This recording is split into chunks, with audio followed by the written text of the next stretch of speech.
ఏందన్నా మన ఊళ్ళో వాళ్ళందరూ ఎట్టున్నారు? అయ్యో నా నోరు పడిపోను. ఎంత మంగళం మాట్లాడేశాను, ఎంత అశుభం పలికేశాను. చచ్చినా ఈ పెళ్లి ఆగిపోకూడదు. ఎలాంటి విఘ్నాలు లేకుండా ఈ పెళ్లి జరిగి తీరాలి, జరిగి తీరాలి, జరిగి తీరాలి. అన్నా ఇప్పుడే వస్తా అన్నా. అట్నా అన్నా?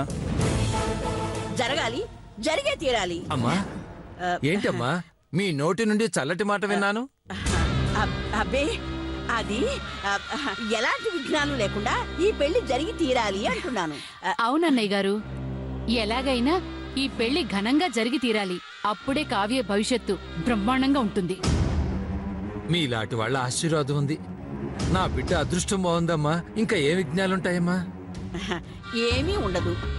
ఏమొచ్చినా ఇక నుంచి మేం చూసుకుంటాం కదా. ఎవరు పుల్లలేసినా మేం తీసి పడేస్తాం కదా.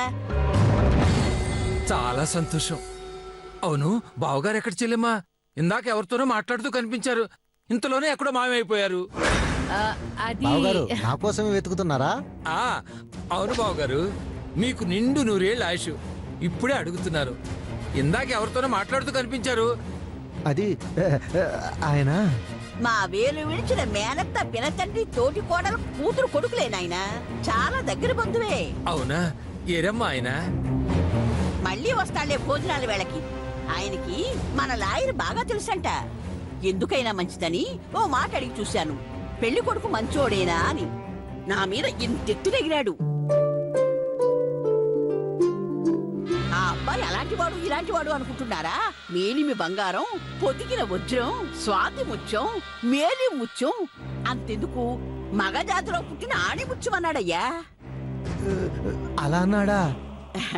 ఎంతైనా నువ్వు బంగారు పూలతో పూజ చేసుకున్నావయ్యా 7 కొండలు. ముగ్గురుకు ముగ్గురు త్రిమూర్తుల్లాంటి అల్లుడు దొరికారు పో.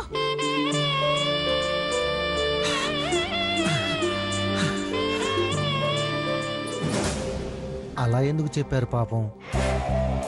మీరింకోలా చెప్పారంటే మీకు వేరేలా భజనుంటుంది. అబ్బో జాగ్రత్త.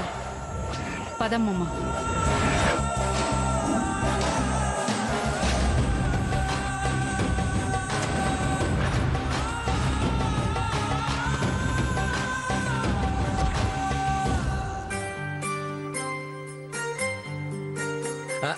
ఏంటి నాన్న హడావిడి?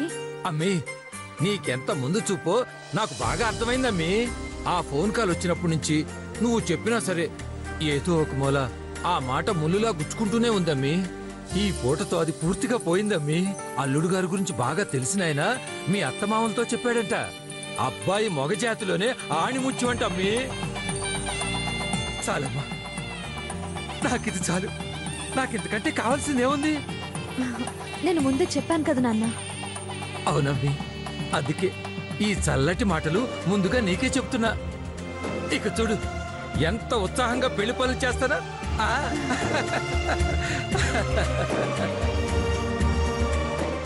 నీకే కాదు నాన్న, నాకు అమూల టెన్షన్ ఉంది. ఇప్పుడు నీతో పాటు నాకు అనుమానం తీరిపోయింది. కావ్య భవిష్యత్తు బాగుంటే మనకంతే చాలు.